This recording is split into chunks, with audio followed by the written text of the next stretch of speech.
Good evening. It's 8 o'clock in Yerushalayim. This is WebYeshiva.org, and it's time to begin our regular halacha shiur. Our topic for this evening is, and next week as well, our topic is sleeping on Rosh Hashanah. And as with every other tiny corner of halacha, investigating the sources dealing with this issue will reveal fundamental principles which have broad application throughout the length and breadth of Torah. Before we begin looking at the sources, let me point out that if you want to ask a question, feel free to type your question on chat. I will see it on my screen, and then I can incorporate the answer into the ongoing class. I know that not all of the participants are from English-speaking countries, so for those who are from other countries, let me point out, on peut poser des questions en français. Se pueden hacer preguntas también en español, también en portugués. Je kan ook vragen in het Nederlands stellen.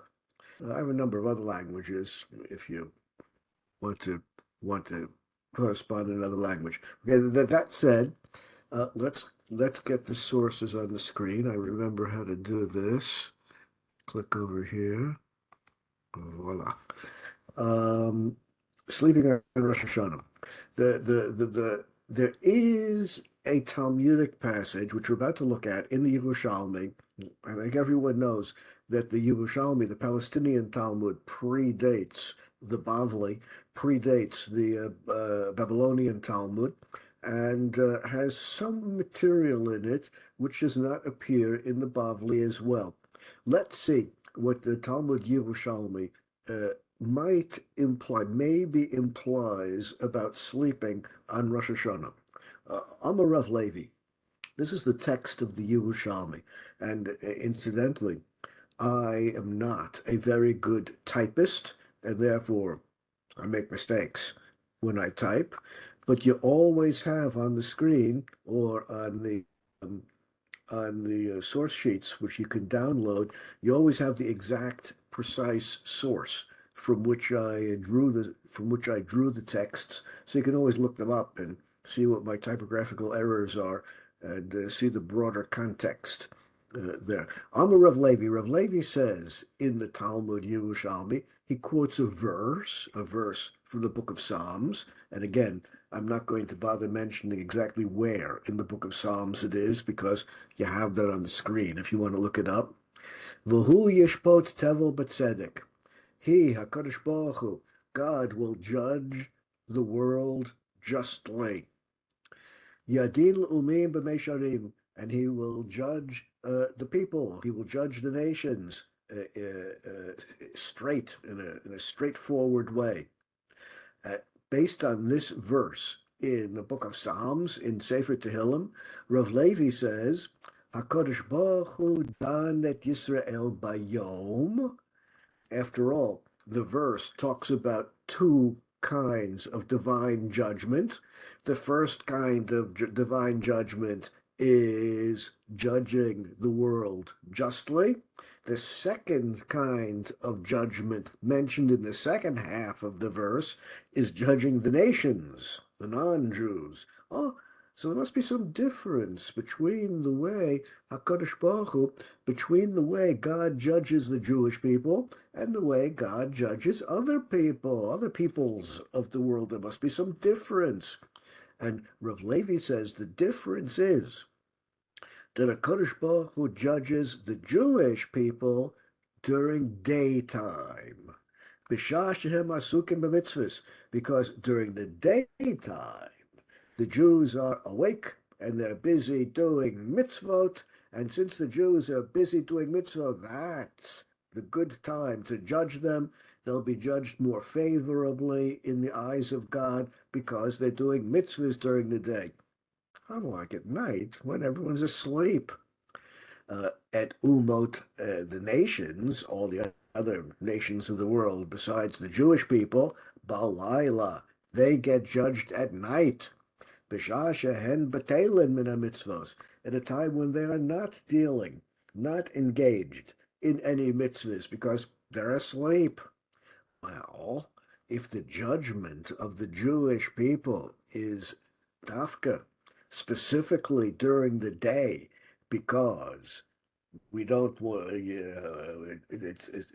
it's not good when God judges you when you're asleep.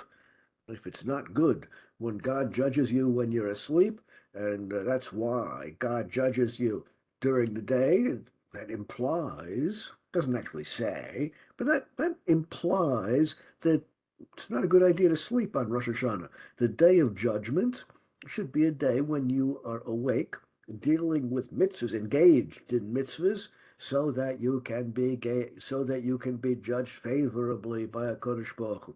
So here we have a passage in the Yerushalmi which implies, but does not flat out say, that sleep on Rosh Hashanah is bad.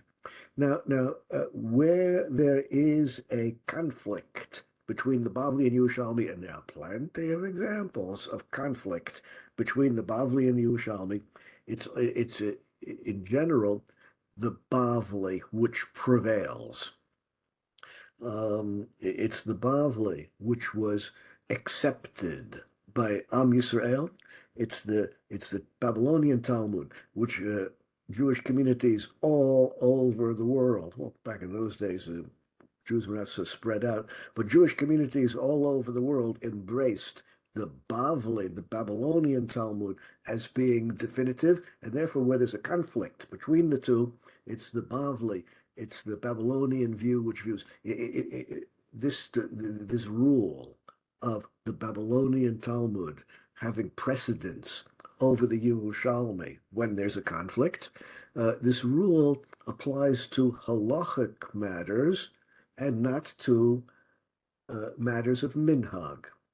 Remember, halacha is halacha, and minhag is minhag, and never the twain shall meet. You always have to distinguish between what is halacha and what is minhag.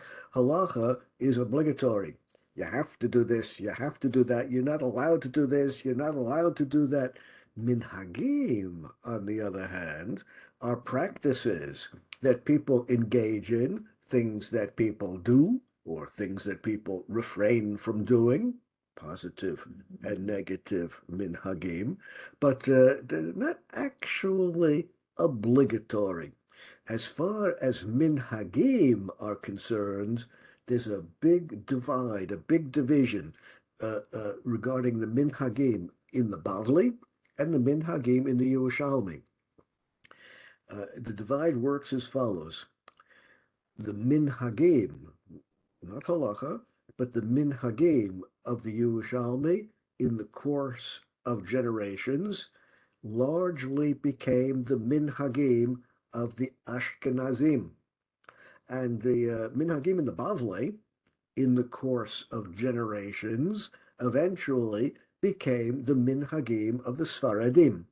Right? The division, such as it is, between Ashkenazim and Sfaradim occurred centuries after the close of the Talmud. But historically speaking, the Jews of Eretz Yisrael, whose Talmud was the Talmud Yerushalmi, the Jews of Eretz Yisrael went to live in Italy. If you look at it from the point of view of the Roman Empire, from the point of view of the Roman Empire, the land of Israel was a Roman province. But if you look at it from the Jewish point of view, the Jewish community in Italy was a colony of Eretz Yisrael. The Jews went from Eretz Yisrael to Italy. From Italy, in the course of generations, the Jews migrated northward into France, and then westward into Germany and into Eastern Europe. And the Ashkenaz Jews have their historical roots in Eretz Yisrael. And therefore, it's not surprising that the minhagim of the Talmud Yerushalmi correspond very closely with the minhagim of the Ashkenaz Jews. Jews from Babylonia, on the other hand, colonized. I don't know if that's a highly charged political term nowadays. We probably shouldn't be speaking about colonization. The Jews of Babylonia did business, commerce with North Africa, and the North African Jewish communities were originally founded by Jews, Soharim, merchants, Jewish merchants who came from Babylonia. And in the course of generations, the Jews of North Africa moved north into Spain, and then with the expulsion of the Jews from Spain, eventually scattered all over the world.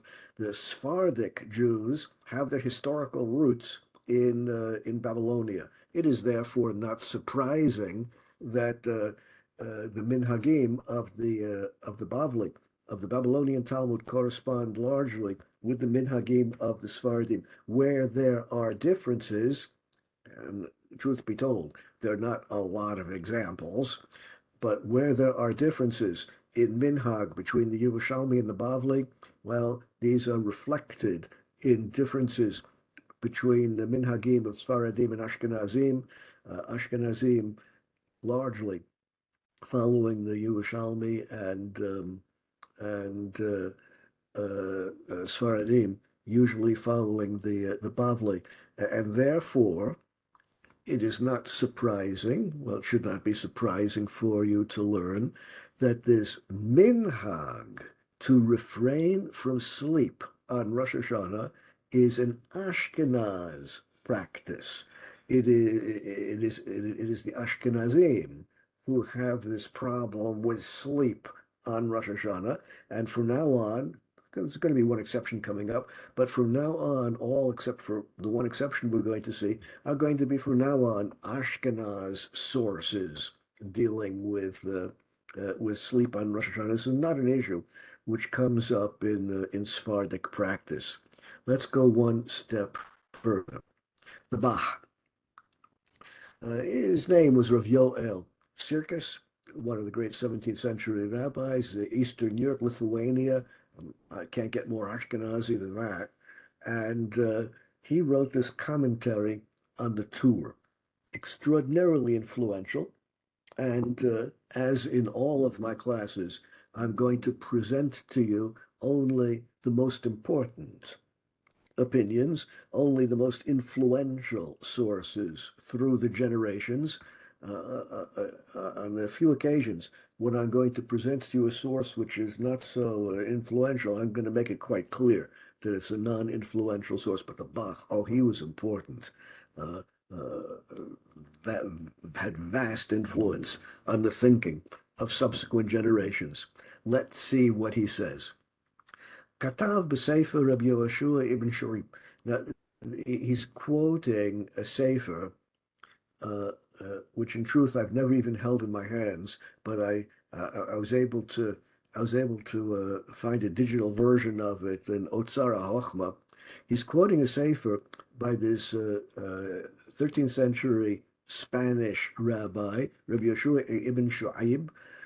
He was a disciple of the Rashba.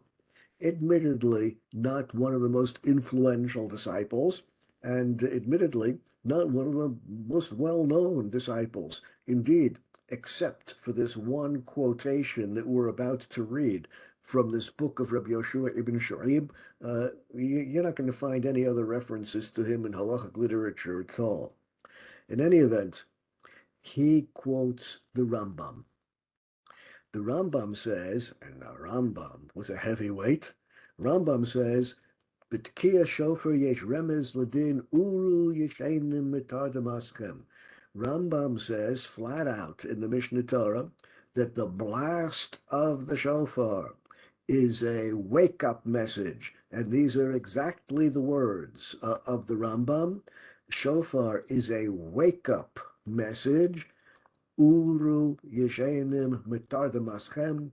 Oh, you sleepy Jews, wake up and do tshuva. Wake up and repent. Well, what exactly is that supposed to mean when Rambam said that the shofar is a wake-up call? Wake up and do tshuva. Wake up and repent. The explanation, according to this disciple of the Rajba in the 13th century in Spain. Ritzono Lamar, he means to say as follows. Ki hasha'at tzricha ha'ara. The time of Rosh Hashanah requires wakefulness. You can't be asleep on Rosh Hashanah. Rosh Hashanah demands wakefulness. Like it says in the verse, Im yitaka shofar be'ir, v'am lo yeharadu. If the shofar is blown in the city, the people are not going to get excited. Hearing the sound of the shofar will wake everyone up. If you hear the shofar blowing in town, it's like hearing an air raid siren. You know that something very serious is going on. If the shofar is blown in town, it's like an air raid siren and has to wake you up. Mekan katuv b'Yerushalmi. The Yerushalmi therefore learns as follows, and he's going to quote a passage in the Yerushalmi which is totally unknown and not available in any known manuscript of the Yerushalmi, surely not in the printed versions of the Yerushalmi. He's going to quote a passage in the Yerushalmi that he's the only one in the world who ever knew about. Here's the passage in the Yerushalmi. Asur l'adam lishon b'Rosh Hashanah. According to the Yerushalmi, as quoted by Rabbi Yeshua ibn Shu'aib, he had some manuscript, I suppose, in which it was written in the Yerushalmi that it is prohibited to sleep on Rosh Hashanah. Kedama Hasam, like it says, Eich bar nash tedamich b'Rosh Hashanah, b'Rosh Hashanah, v'oskim b'dinei. How is it possible for someone to sleep on Rosh Hashanah when you are being judged by the heavenly court, by HaKadosh Baruch Hu? How can you possibly sleep when it's such a tense moment? Oh, furthermore, yesh lomar ki hu muratzlut. Furthermore, sleeping will make people think, sleeping will imply that you are lazy. K'tiksiv, as it says in another verse, V'yikra v'elav Rav HaChovel, in the book of Yonah, the captain of the ship said, Ma lacha ni'adam, why are you guys sleeping? You remember the story in the book of Yonah, the ship was in a storm and was going to sink. And the captain of the ship went around saying, you guys, why are you asleep? Wake up and help bail the water. Kum, kra el Elokecha. Wake up, pray to God, at least pray to save us from the storm. Maybe God will save us and we won't be lost at sea. Well, this is the end of the quotation of Rabbi Yeshua ibn Shu'aib as quoted by the Bach, who in turn quotes this passage in the Yerushalmi, which is otherwise unknown. So we have on the previous screen a passage in the Yerushalmi which vaguely implies, but does not say, that sleep is bad on Rosh Hashanah. So that's perfectly understandable how it became a minhag among the Ashkenazim in many Ashkenaz communities not to sleep on Rosh Hashanah. Now we see a new passage in the Yerushalmi in which it's a flat-out halacha, prohibited to sleep on Rosh Hashanah, but this passage in the Yerushalmi appears in no printed edition and in no known manuscript, which casts a big doubt on whether or not it's a legitimate passage or not. At this point, the Bach, who's telling this whole story, the Bach, who's telling us what he found in this book by Rabbi Yeshua ibn Shu'aib, who in turn found this Yerushalmi passage somewhere, who knows where he found it. Now the Bach continues and says, Maharam, the great Rav Meir of Rothenburg, he was one of the most important Ashkenaz poskim of the Middle Ages, one of the most important Ashkenaz Rishonim.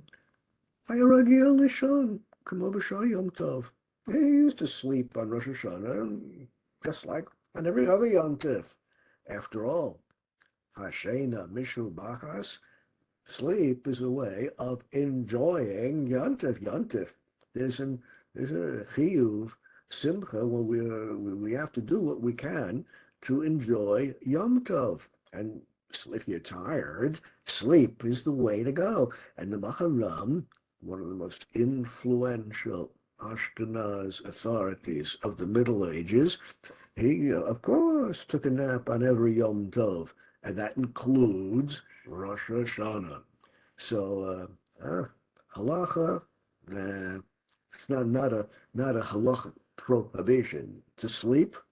It's a minhag, a practice, not exactly obligatory, which flows out of an implication, and not a very strong implication, from the Talmudic passage, the Yerushalmi passage we began with. Now let me just point out in passing at this time a footnote about the Maharitz Chayes. Maharitz Chayes is one of my favorites. He was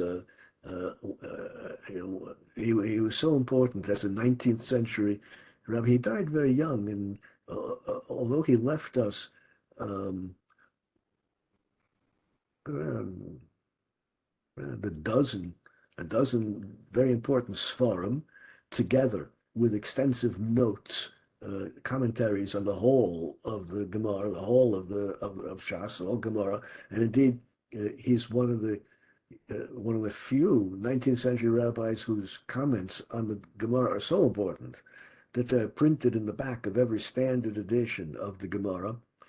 He points out as follows. There are many passages in the Yerushalmi, Shahayu Nochech, which were available, Le'einei HaRishonim, which were available to the eyes of the medieval authorities. The Rishonim had many manuscripts of the Yerushalmi, including much material, Shenevad Mitanu, which has since been lost, and we no longer have it. Dugmaot atzig, and he said, I'll give you a few examples, and he goes on for a few pages with examples of Yerushalmi passages quoted by the Rishonim, quoted by the great medieval authorities, and they apparently had manuscripts which are no longer extant, and those passages have been lost. So perhaps this Yerushalmi passage, perhaps it's one of those. Perhaps, who knows? What do we have up till now? We have a minhag of Yerushalmi origin, which was embraced in many Ashkenaz communities, not to sleep on Rosh Hashanah. And we have this Yerushalmi halachic passage, which is a little bit shaky because it's only known from this one quotation. Now, how does all this play out as far as the opinions of the great poskim, the great halachic authorities are concerned? The Darchei Moshe, everyone knows that the Shulchan Aruch was written by Rabbi Yosef Karo. And everyone knows that Rabbi Yosef Karo, the author of the Shulchan Aruch, at the beginning of the 16th century, everyone knows that Rabbi Yosef Karo was of Sephardic. He was from Spain. He was born in Spain. Born in Spain before the expulsion, and composed the Shulchan Aruch after the expulsion, when he was already in Tzfat, in Eretz Yisrael. But he was Sephardi, and therefore, it's not surprising, is it, that the decisions in the Shulchan Aruch, where there are disagreements amongst the authorities, the decisions in the Shulchan Aruch tend strongly to favor Sephardic authorities. Oh, it's not surprising. Well, when the Shulchan Aruch was published, and printing was just beginning in these days, in the days of Shulchan Aruch, printing was just getting started. When the Shulchan Aruch was printed, it became quite influential throughout the Jewish world, including in Ashkenaz centers.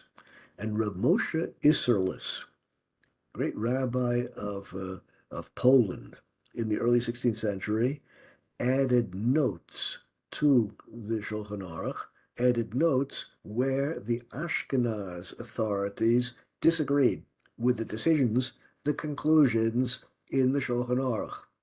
And the Rav Moshe Isserles formulated the Ashkenaz objections to the Shulchan Aruch in two separate books. The first book we're going to look at is the Darchei Moshe, which was written in in the form of a lengthy commentary on the Torah, where at length he presents the Ashkenaz disagreements with the Sephardic text of Rabbi Yosef Karo in the Shulchan Aruch. Then that all got summarized very briefly in notes which he added to the Shulchan Aruch itself. And today, in all standard editions of the Shulchan Aruch, those notes of Rav Moshe Isserles are published together, printed together with the Shulchan Aruch. You can tell who's who. The Rabbi Yosef Karo was always printed in block letters. The notes of Rav Moshe Isserles, the Ashkenaz notes are always printed in Rashi script, so you see instantaneously which is which. In any event, in the Darchei Moshe, in his longer exposition of Ashkenaz positions differing from the decisions of the Shulchan Aruch, he wrote as follows: "The Yerushalmi de Rosh Hashanah, in the Yerushalmi," and he's referring exactly to the mysterious passage on the previous screen, which does not exist in any known manuscript of the Yerushalmi.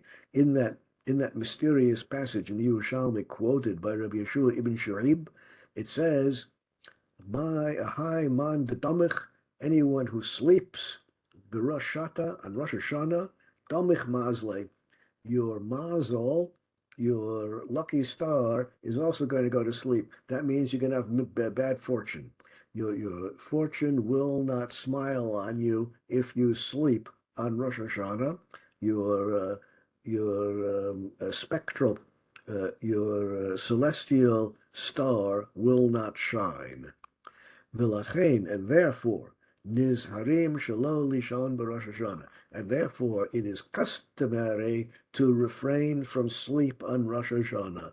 That is an Ashkenaz practice, to refrain from sleeping on Rosh Hashanah. And then he reformulates, Rav Moshe Isserles, and reformulates the same thing again, just in a brief formulation in the notes on the Shulchan Aruch. And here is the text of the Ashkenaz notes on the Shulchan Aruch, Nohagim. It is common practice, and of course he means in Ashkenaz communities. Nohagim means Ashkenazim have the practice, not a halachic requirement, but a practice, a minhag of Ashkenazim, lo lishon b'Rosh Hashanah, not to sleep on Rosh Hashanah, based on that passage in Yerushalmi. Minhag nachon hu. This is a correct practice. Now, these three words, a little bit mysterious. What on earth did he mean by these three words that he added? Minhag nachonu. This is a practice of the Ashkenazim, and it is a proper practice. It's correct. It's praiseworthy. It's commendable. It's advisable. It's all kinds of good things. Not quite the same as saying obligatory. Let me assure you. Yeah, we're going to talk about the second day later. The second day next week. We're going to talk about the second day of Rosh Hashanah. Let me assure you that the Ramah, like all the other rabbis in the world, have a very rich vocabulary if they want to say something is prohibited. Hebrew language is has a rich semantic field for prohibitions. He knows how to say something is prohibited if he wishes to. Sleeping on Rosh Hashanah is not prohibited. It's good, it's correct, it's proper, it's praiseworthy, it's commendable, it's all kinds of good things, but that's not quite the same as saying obligatory. It's not actually prohibited. It's a praiseworthy minhag in Ashkenaz communities. Now, why on earth does he add these three words? Well, why doesn't he just say, back in those days, uh, uh, they didn't have typewriters, of course, surely not word processors. Of course, back in those days, the Ramah wrote everything by hand. And he knew that his Talmidim, his disciples, were going to be copying by hand everything he wrote. Printing was just beginning in those days. And when it came to the printed word, setting type was very expensive in those days. Every word counted, and not only rabbis but everyone in those days made the greatest effort to be as concise as possible and not to add anything to the text which is not really very important. Because if it's not so important, you're just placing an unreasonable burden on the copyists or on the printers. It's going to raise the price significantly. This is the reason why rabbinic texts are chock full of abbreviations. Indeed, I keep a dictionary of uh, of abbreviations on my desk. There are so many abbreviations in rabbinic literature. Sometimes I get stumped and I have to look up the abbreviation. Abbreviations were so common so as to reduce the length of the text to make it easier to copy. And if it's going to be set in print, then the book would be cheaper. When I type these texts, I personally make an effort to open up all the abbreviations and to type out the words in full. There's no reason why nowadays I should burden you with trying to figure out what the abbreviations are. I mean, nowadays we have no need for being so concise. Why did the Ramah emphasize that the minhag is commendable? Why did he not just say what the minhag is? I'm going to propose to you now the answer to this question, and the proof is going to be coming later. The solution to this question runs along the following lines. The minhagim, the Ashkenaz practices of the Ramah, divide into two categories. There are minhagei shev va'al ta'aseh, Ashkenaz minhagim to refrain from doing certain things. For example, an Ashkenaz minhag to refrain from eating rice on Pesach. That's a negative minhag, a thou shalt not. Well, not actually a halacha, but a minhag, a practice to not do something, not eat rice on Pesach. On the other hand, there are also minhagim, which are kum va'aseh, minhagim, Ashkenaz minhagim, to do things. And presently, we're going to be mentioning the Ashkenaz minhag of going to the river or a body of water on Rosh Hashanah for tashlich. We're going to be talking about that in a few minutes. And we're going to see that there is inevitably, in every single case of minhag of the Ramah, there's always some tension. There's always some severe tension between the different kinds of minhag and different kinds of halacha, even though there's not a lot of justification for a certain minhag. In fact, the people are doing it, and that's why the Ramah all begins with no hagim. In fact, the fact on the ground is that the people are refraining from sleep on Rosh Hashanah. That is the practice which represents reality. That's what's going on in the communities. And not only is there nothing wrong with it, but it's commendable, it's praiseworthy. And we're going to see in a few minutes why you might think it's not commendable at all, but the Ramah is giving it his stamp of approval. Okay, what have we learned up to this point? There's an Ashkenaz practice to refrain from sleeping on Rosh Hashanah, and the source is this Yerushalmi, and the Ramah has given his stamp of approval to the minhag, calling it Nahon, correct, proper, justifiable, praiseworthy, commendable, not quite obligatory. Now we go a century further down. I'm going more or less in chronological order.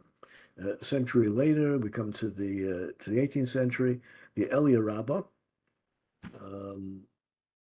he was in Eastern Europe. He was Ashkenazi, 18th century, and he wrote this halachic commentary where he begins quoting the Ramah, exactly the words we saw on the previous screen.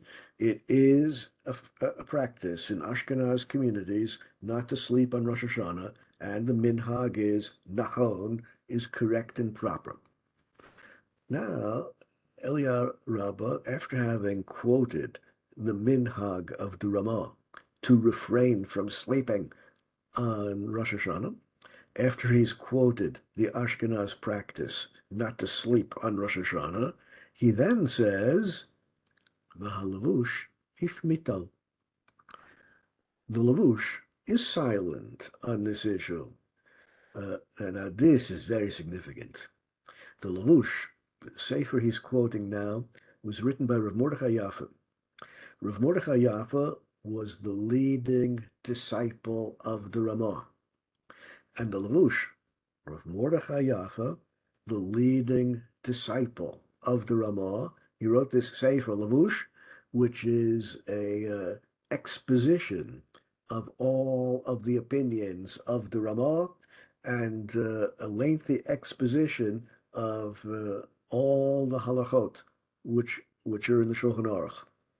And indeed, whenever one encounters a phrase in the Ramah, whenever one encounters a passage in the Ramah on the Shulchan Aruch which is difficult to understand, the first place to look for an explanation is in the Lavush. How does his great disciple, the Ramah, how does his great disciple, Rav Mordechai Yaffa, formulate it? But in this case, Rav Mordechai Yaffa, the great disciple of the Ramah, is totally silent on this issue of sleeping, unlike every other passage where he slavishly copies over and explains the practices of the Ramah. In this case, exceptionally, he omits the practice of refraining from sleep on Rosh Hashanah. Ze omer dasheni. This requires some explanation. If in every other situation the Lavush slavishly follows the opinions of his great master, the Ramah, why in this one case, exceptionally, did he simply omit talking about it? Merely, it seems to me, the Elia Rabbah says, Svirale, it must be that the Lavush thought in accord with Shari. The Ramah, the Lavush must have thought it simply permitted to sleep on Rosh Hashanah. Kamosha Katava Bach, just like the Bach wrote in the name of the Maharam Rottenberg, who was accustomed to sleep on Rosh Hashanah like every other Yom Tov. It must be that the disciple of the Ramah, the Lavush, rejected the opinion of his teacher, rejected the opinion of the Ramah, and paskened, embraced the opinion of the Bach, embraced the practice of the great Maharam Rottenberg, not only permitting sleep on Rosh Hashanah, but approving of it. It's part of Simchas Yontif, part of rejoicing, part of enjoying Yontif. Of course, if you're tired, you should go to sleep. Next time you hear someone say, "Oh, of course, the disciple of the rabbi has to follow the opinions of that rabbi," you'll remember this example of the Lavush apparently rejecting the teaching of his master apparently rejecting the teaching of the Ramah, and I can assure you, this is one of a huge number of examples in the history of halachic literature, beginning in the Mishnah and Gemara, where disciples rejected the teachings of their masters, the teachings that they were taught from the previous generation. Plenty of examples of that. Indeed, it says in Pirkei Avot, it says, "Le'olam have mitabek be'afar raglehem shel talmidei hachamim." You should always think of yourself as rolling around in the dust at the feet of the rabbinic scholars. This is normally understood as meaning be humble. Think of yourself as dust in front of the great rabbis and embrace their words. That's the way it's normally understood. But Reb Chaim of Volozhin, a disciple from the Beit Midrash of the Gra, one of the most influential Ashkenaz thinkers of the late 18th century, he wrote in his commentary on Pirkei Avot, on that Mishnah, he wrote, the meaning of the passage is just the opposite. La'olam have mitabek. You should always dust yourself. And you know, in Hebrew, the word avak does indeed mean dust, but in Hebrew, the word ma'avak also means struggle. And therefore, Reb Chaim of Volozhin understood the Mishnah as meaning, La'olam yitabek adam. One must always struggle, not roll around in the dust. Well, in English, there's an expression for a fight. In English, there's an expression, dust up. A dust up is a fight. The Reb Chaim understood the Mishnah as meaning the disciple, every disciple, must struggle against his master, against his teacher, and force his teacher to prove that what he is teaching is correct, force the teacher to convince us that what he is teaching is correct, and if he cannot prove it, if he cannot convince us, we will, of course, not accept the words of the teacher. That's exactly what's going on in the relationship between the Ramah and his leading disciple, the Lavush, Reb Mordechai Yaffa. The Ramah said, it's commendable, praiseworthy, really a great practice to refrain from sleeping on Rosh Hashanah. The disciple, apparently, did not accept that. V'chein katav b'Magen Avram. And further, in the Magen Avram, 17th century Poland, his name was Rabbi Avram Gombiner, but the name is hardly known in yeshiva circles. If you talk about the opinion of Rav Avram Gombiner, no one's going to know who you're talking about. But if you talk about, if you call him by the name of his sefer, the Magen Avram is the most important, or anyone's short list of most important commentaries on the Shulchan Aruch ever. It's very, very important. The Magen Avram quotes the Arizal. Magen Avram quotes the Arizal. Let me explain to you what's going on here. The Magen Avram wrote this passage that we're quoting in the 17th century in Poland. Prior to the Magen Avram, halacha was halacha, and Kabbalah was Kabbalah. There's halacha, and there's Jewish mysticism. And there were two separate fields of study with hardly any interface, hardly any interconnections between them. Halacha was the field of study that told you what to do and what not to do.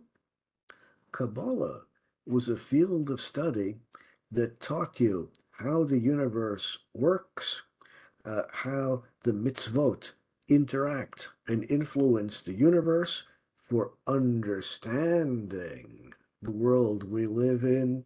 Study Kabbalah, Jewish mysticism. for learning what to do or what not to do, study halacha. And there was hardly any connection between these two fields until the 17th century, until the Magen Avram, whom we're quoting now, who was the first of the rabbis to systematically introduce Kabbalistic thinking, mystical thinking into halachic discourse. And once the Magen Avram, the most important, or on anyone's short list of most important commentaries of the Shulchan Aruch, once he systematically incorporated the thinking of the great mystics in halachic discourse, well, subsequently, just about everyone else jumped on that bandwagon, and that's become standard, more or less standard practice everywhere. In any event, the Arizal said as follows: the great Arizal, the greatest all-time Jewish mystic from 16th century Tzfat in the Upper Galilee. He said, Mutar lishan achar hatzot. It's permissible to sleep on Rosh Hashanah after midday. Midday is when the sun is exactly halfway between sunrise and sunset. When the sun is exactly directly overhead, that's midday. That's Chatzot Hayom. After that, on Rosh Hashanah, the Arizal said it's okay to sleep, and the Magen Avram quotes this opinion because he embraces it. Kvar nitorer hamalach al yedei atfilot v'atkiyot. Your guardian angel on high is already woken up by your prayers and the blowing of the shofar, and therefore you don't have to worry about sleep after Chatzot Hayom, after midday. Now, this is a mystical idea, which we're going to explain in greater detail in just a few minutes. We'll see some sources which explain this in greater detail. But if the Arizal had no problem with sleep on Rosh Hashanah afternoon, afternoon means after midday, after astronomical midday, then of course that has to be okay. Lefi zeh, gam hayoshev batel kiyoshin dami. But since the whole problem of sleep has to do with your relationship with the Malach, your relationship with the angel on high, it's not actually the sleep which is the problem.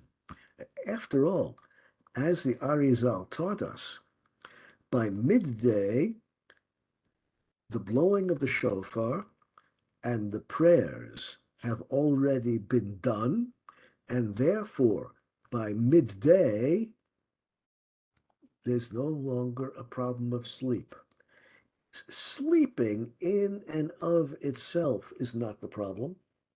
Rather, the problem is not engaging in prayer. While you're asleep, you're not doing anything prayerful. While asleep, you're not praying. While asleep, you're not engaged in mitzvot. While sleeping, you're not learning Torah. While sleeping, you're just, from the Torah point of view, you're just wasting time. Oh, but that's important only to a certain point during the day. That's important only until midday, because by then the tefillot, the prayers, and the blowing of the shofar have done their job. But prior to midday, sleeping is wrong, and the reason it's wrong is because you're not engaging in mitzvahs, and therefore it's wrong just to be Yoshev Batel. Therefore, it's wrong just to waste time. Rosh Hashanah is a time which must be devoted to prayer, to tshuva, to kapara, and doing anything else is bottle, a waste of time, and therefore sleep is just one example of wasting your time on Rosh Hashanah when you're supposed to be engaged in prayer, in Torah study, in mitzvahs, in doing tshuva. Sleep is only one example of being bottle. That's the problem. It's not the sleep It's the failure to be engaged in prayer, tshuva, and Torah for those moments while you are asleep. Then the Eliyah Rabbah adds, Ayin Siman Tafkuf Tzadi Zayin Medin Leilech Benar. Take a look at what the Ramah says a few chapters later about going to the Nahar, going to the river, going to the body of water for Tashlich. What on earth does that have to do with anything? Why is he talking here about Tashlich? I intimated previously that the minhagim, the practices of the Ramah, and I distinguished between kum va'aseh, the minhagim of doing something, as opposed to minhagim of refraining from doing something. The positive minhagim, minhagei kum va'aseh, the minhagim of the Ramah, to go out and do something like the minhag of going to the river or going to the body of water for tashlich. That's a minhag kum va'aseh. That's a positive minhag, something you do, as opposed to something you don't do. The minhagim of the Ramah are consistently and universally leniencies, indeed, great leniencies, which hardly have anything to rely upon, but the people are actually doing it, and there is a source to justify the practice of the people, and therefore we will give our approval and allow the people to continue their practice, even though it is a great leniency and hardly has anything to rely upon. But there is a source, and in fact, the people are doing it, and we can let them continue doing that. We need not object to the practice. We can give it our seal of approval. Going to the river, going to the body of water for Tashlich on Rosh Hashanah, it's a great leniency. Not so easy to justify. What you're supposed to be doing is prayer, shofar, tshuva, engagement in Torah. And here the whole community gets together and goes out for the great social event of the year, and they all schmooze with their friends at the riverside. It's hard to justify. It's largely a waste of time. Waste of time in the sense that you're not doing what you're supposed to be doing on Rosh Hashanah, namely engaged in tshuva and Torah and prayer. Instead, you're having a social event at the riverside. Very hard to justify, but there are sources, and in fact, the people are doing it, and therefore we can smile on the practice of the people. What have we learned now? That the problem of sleeping, this Ashkenaz minhag to refrain from sleeping, it's not actually the sleep. It's being bottled. It's the downtime when you should be active in prayer. You should be active in doing tshuva. You should be active in your engagement in Torah. And sleep is a little bit of downtime, and that's what's wrong with it. Just like going to the river, that great social event on Rosh Hashanah afternoon. There's a little bit of downtime from what you're supposed to be doing in Rosh Hashanah. The people are doing it at the river. We can give our approval to that. Let's go one step further. The Eliyah Rabbah on the previous screen quoted the Magen Avraham. At this point, I want to look at the full text of the Magen Avraham, which he only quoted part of it. Let's look at the full text of the Magen Avraham, which the Eliyah Rabbah, he only gave us a snippet on the previous screen. The Ramah said, don't sleep. The Arizal, the great mystic of Tzfat, said that after midday, it's okay to sleep because your angel was already woken up by your prayers and the blowing of the shofar. The Bach quoted the practice of the Maharam of Rothenburg, who slept on every Yom Tov, including Rosh Hashanah. But Hayoshev Batel Kiyoshen Dummy, someone who is wasting time on Rosh Hashanah is no better than someone sleeping, and therefore should also be avoided. Okay, now the whole basis of the Magen Avram is the opinion of the great Arizal. Let us now look at the words of the Arizal. The truth is, we don't have the words of the Arizal. The truth is, the Arizal, the great mystic of Tzfat, never left us any writings, but he did have great disciples, and amongst his great disciples was Reb Chaim Vital, who wrote the Sefer Pre-Eitz Chaim that we're about to quote from. The disciples of the Arizal wrote down everything he said, and when people talk about the opinions of the Arizal, when people talk about the writings of the Arizal, they don't really mean stuff that the Arizal composed himself. What they mean is the writings of the disciples of the Arizal, who copied down everything that the Arizal said and reported everything that the Arizal did or didn't do. Let's see the quotation from the Pri-Eitz Chaim by the Arizal's great disciple, the Reb Chaim Vital. These are the words.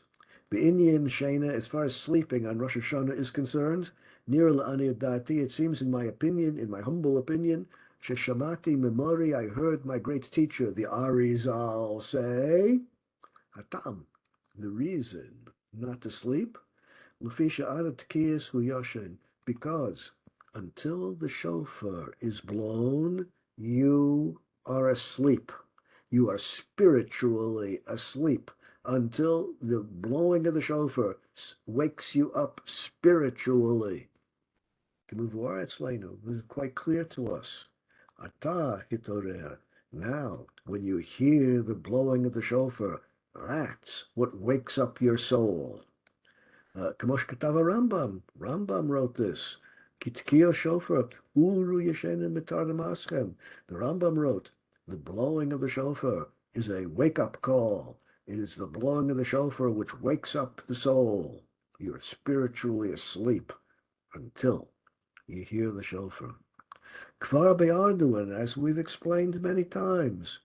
Ad yom sheni nikra adayin yashen. As we've explained many times, you are spiritually dozing, you are spiritually torpid, you are spiritually a little bit asleep until the second day of Rosh Hashanah. Kavanatenu, we mean l'ororo, and therefore we want to wake you up. We want to make you spiritually aware. Lachein, therefore, Ra'ui shelo lishan b'Rosh Hashanah. That's the reason why you shouldn't sleep on Rosh Hashanah, because this is the time to wake yourself up, to spiritually to wake yourself up. And if you're wasting time, and sleeping is only one example of wasting time, you're not engaged in waking up your neshama, waking up your soul. Ach, Lani Adati, in my humble opinion, it seems that I heard my great master, my great teacher, the Arizal, say, Ein ze ela ad chatzi hayom. All this has to do with the period of time up to midday. Ki achakach, because after midday, after astronomical midday, kvar nit orer al yedei musaf tkiyas, you've already finished Musaf, the long tefillah of Rosh Hashanah, by far the longest tefillah of the year is Musaf on Rosh Hashanah. You've already finished Musaf. You've already finished the Tkiyot, the blowing of the shofar. By midday, your soul has woken up already, and therefore sleep is okay. Ani ra'iti shu yashen achar chatzi hayom. I saw myself that my great master, the Arizal, used to take a nap on Rosh Hashanah afternoon. Okay, Up to this point, we've seen the reason to be strict, and we've seen the mystical reason to be lenient on Rosh Hashanah afternoon. In Yetz Hashem, next week we're going to continue this discussion and tie it up, finish with the opinions of contemporary rabbis. Until then, I wish you a good week, a safe week, and a good Shabbos. Look forward to seeing you next week. Thank you, Rabbi. Thank You're you. welcome. You're welcome. You're welcome. Thank you so much. Beautifully done. You're very welcome. Gracias, Rabino. You're welcome. Chodesh Tov. Chodesh Tov u'Mevorach. Thank you, Rabbi. Chodesh Tov. Chodesh Tov u'Mevorach u'Kulam. Shalom l'chol Beit Yisrael.